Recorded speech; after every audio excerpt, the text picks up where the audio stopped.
Assalamualaikum warahmatullahi wabarakatuh.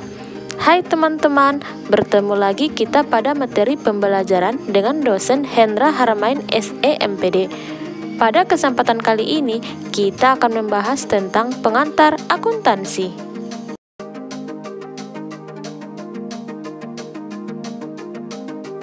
Lingkungan perusahaan.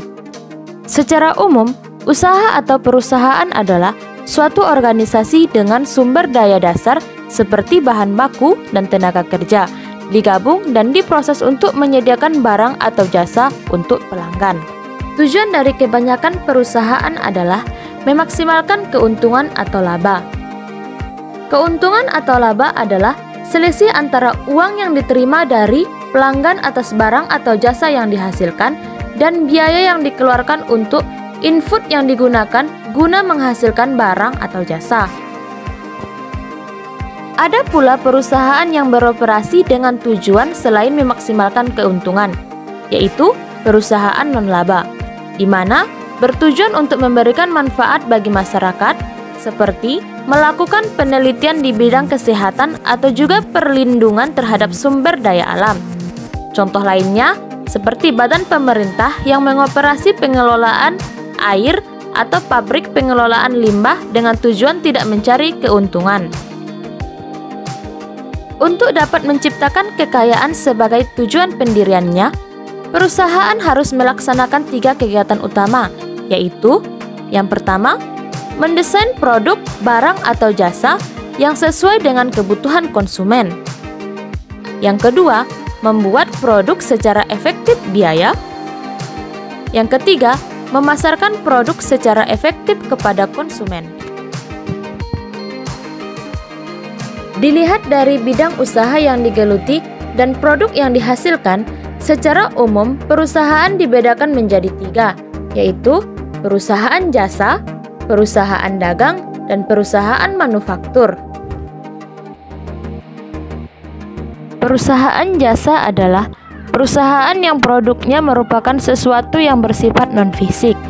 Contohnya, mencakup perusahaan transportasi, biro wisata, bioskop, konsultan, kantor akuntan, laundry, barbershop, dan sebagainya.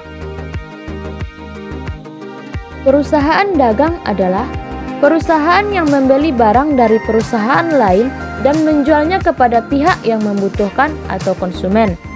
Sebagai contoh, pasar swalayan, distributor elektronik, dan lain sebagainya.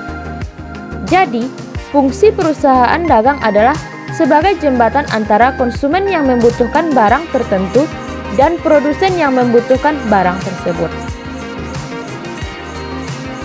Perusahaan manufaktur adalah perusahaan yang membeli bahan baku, mengolahnya hingga menjadi produk jadi yang siap pakai. Sebagai contoh, produsen mie instan mengolah tepung terigu hingga menjadi mie instan yang siap dikonsumsi. Produsen pakaian mengolah kain menjadi kemeja.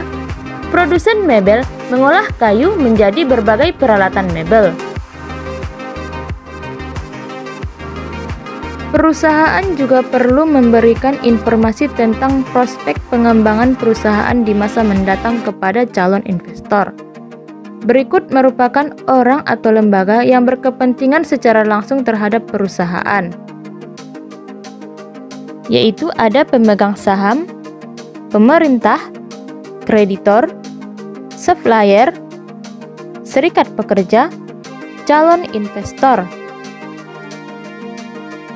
Oke teman-teman, cukup sekian pembahasan materi kali ini. Semoga bermanfaat ya. Wassalamualaikum warahmatullahi wabarakatuh.